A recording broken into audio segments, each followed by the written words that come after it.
Go. Okay, good afternoon, Frank. Good afternoon, Professor Spooner.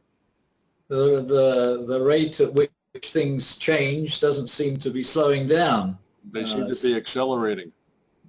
We've talked a lot about this in the past, about the rate of change accelerating, and we've talked about a number of things which are relevant to this last week. The problems of democracy and why people in England voted for Brexit, and what led to the victory of Donald Trump in the American presidential election, and the fact that as the population grows and societies get larger, democracy, the conditions for which democracy was actually invented and planned are not there anymore, and we've got to probably think very carefully about how we're going to continue to work with a democratic form of government. But thinking about these things this week led me to think of something else, which is probably very anthropological, but I will try and explain it in a way that will make sense to non-anthropologists. And part of the reason why I'm thinking about this, I should say, is that I've been learning about the relationship between music and the brain. Okay. And the degree to which music in different parts of the world differs in ways that in exactly the same way that language differs. Mm-hmm. And music, of course, is cultural. Language is cultural. And I've been saying for a long time that culture is, as many cultural anthropologists don't actually seem to understand, is embedded in society. It's the social interactions, who interacts with whom, how often, how intensively, over what period of time, that generates culture. And culture really is an idea of how people understand each other so that they can depend upon each other and not have nervous breakdowns. It's the most basic building block of history. Yeah, yeah. But people tend not to see it in social terms. And so one would expect, as society is changing, culture is not going to be the same thing as it was when we invented the idea in the first half of the 20th century. I mean, we spent the first half of the 20th century trying to work out what it really was, having decided that there was something like culture that would help us understand better the differences between different human groups without using the idea of race, which assumes that there's a biological basis to it, which of course there isn't. So culture works best when it's the way of understanding each other which comes out of the lives of a small number of people. So in the Paleolithic, when everybody was wandering around in small bands of maybe 50 people at most on a regular basis, culture was very closely knit and everybody understood each other very well. And now in closely knit families, within the family everybody understands each other very well, but outside you don't understand people quite so well. Mm-hmm. In the societies that we often call tribal, that was isolated from the world at large until well into the 20th century, they had very definite ideas of how to understand each other because they were very small. And that becomes very different in larger societies like our own. And while people will talk about English culture and American culture, it's really there's much more variation within it. Yes. Than there was in these tribal societies. And of course in England it was the different classes that had roughly different cultures but knew how to interact with each other, because the culture of each class involved how to interact with people in other classes. And I'm not sure what the equivalent of that was in America, which of course was a much larger society and also a much larger territory, and so the way everybody interacted with everybody else was very different. But now, so much is happening that we don't understand. People are doing so many things that are new to us, shock us, would not have happened before. That I think that this is really the effect of the immense acceleration in the rate of growth of the what I call arenas of social interaction, the numbers of people interacting with each other all the time, because there's so many people interacting with each other that it's not possible for them all to understand each other in the same way that they did when there was only 50 people interacting with each other. So how does that's the way we're thinking about things this past week. How does music fit into this? Music is changing as well. But that, I mean, the reason I got thinking of it by working out things about music was that it was making me think that there were all sorts of things related to culture. And I wouldn't have thought before that, I would have thought of music as something that, some people are able to compose music and they compose it in ways that have nothing to do with anything else. But in fact, I've been listening to somebody who pointed out to me that French composers compose music that's very different from what English composers compose. And doing an analysis of Debussy and Elgar and comparing them to prove it. And it was very interesting. So that's what led me to think along these lines.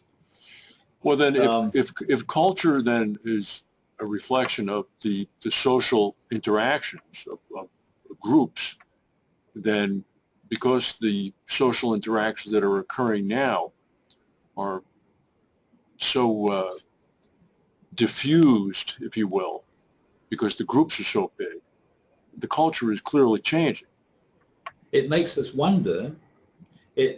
So this reinforces what we've been saying on and off for a long time, that it's very difficult to foresee what anything is going to be like in the future, because the conditions are going to be so different.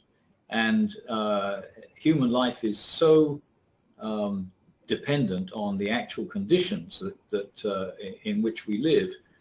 But most of the time, most people who understand it in that way and see things in that way don't see the social conditions as being primary. And I think they are. It's the numbers of people and the way they interact with each other that generates the way we understand each other and therefore the way we see the world. And that's what is causing all the unexpectedness that we see now, because we're all living in situations where we're never quite sure what anybody's going to do next. And because the big thing that happened today was somebody drove through a crowd of people in Times Square in New York. Right. And it seems as though, if not every day, every week, there's something happens that doesn't necessarily fit into one of the categories we already have, like terrorism. But those social conditions that are primary, I do believe you've hit on, is what's giving rise to many of these political developments that we've seen, because you do have these groups of people that are interacting with other primary people in their lives who are reinforcing whatever notions they might have, which are in fact then motivating them when they go to ballot boxes. And for some reason or another, they're able to remain isolated in the general culture pool and not buy into the common. Well, they're getting left out. They're getting left out, even though, but they're getting left out in one sense. But on the other hand, they're getting exposed to the full inundation of media and Hollywood and press and everything else that everybody gets exposed to. But they've set up barriers to either not see them or accept stronger signals from other areas. based upon the feeling that they're left out, which I think is being reinforced at a much more nuclear level. Yeah. If any of that makes any sense. So it's going to be very interesting now to see how things develop in France, because nobody thought Macron was going to win until they found that it was either him or Marine Le Pen, and it was very obvious that more people were in favor of him than Marine Le Pen. But in fact, before that, he was not really a favorite. Mm-hmm. And the sorts of things that both he and Theresa May are pushing now for reintegrating the whole society of their country, of their electorate, in a way that is probably new, rather than simply focusing on their own party. You're exactly right, and I mean that's the opportunity that has not been used in the United States because of anything. Well, that's not Donald Trump's most important priority. No, that's certainly not right now. But the France is a very good laboratory experiment here to see whether or not that reintegration can occur. And it's going to be particularly interesting to see how this works out in Germany, mm-hmm.